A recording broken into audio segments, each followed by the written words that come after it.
L'État, donc par la voie de la DPFM, a voulu impulser donc une nouvelle édition. On s'est aperçu que dans les départements, il y avait eu un certain nombre de dérives. On avait un produit qui était très hétérogène. L'objectif là de cette nouvelle version, il est d'avoir quelque chose qui soit justement plus cohérent.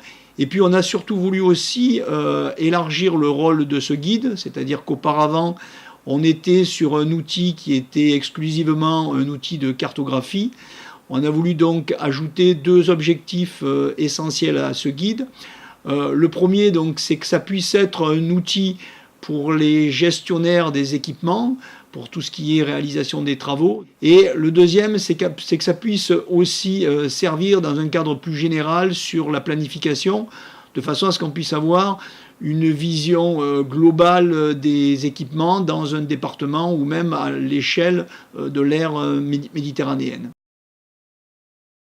Les contenus de ce guide, c'est d'abord des définitions, un rappel sur qu'est-ce que c'est qu'un ouvrage DFCI et les équipements qui le composent. Ensuite, la façon dont on classe ces équipements en différentes catégories, sachant que ce classement est volontairement effectué à dire d'expert pour tenir compte de la réalité du terrain. On a voulu aussi développer avec ce guide un tronc commun de la base de données où on trouve donc le minimum indispensable que tout le monde doit remplir, mais toute une série d'outils que chacun est libre d'utiliser ou pas.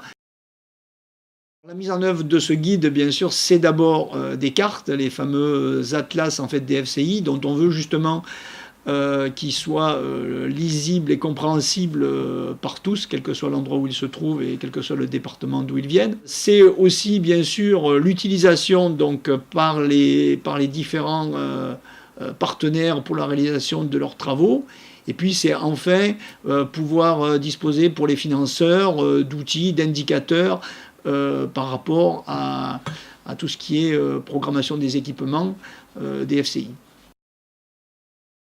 L'enjeu, c'est d'arriver à avoir un langage commun, c'est source d'enrichissement, c'est source aussi quelque part de gains de productivité, d'économie, si on arrive directement à associer ceux qui sont au plus près de ces équipements, et ça permet une mise à jour optimisée de façon à avoir justement un outil cartographique fiable.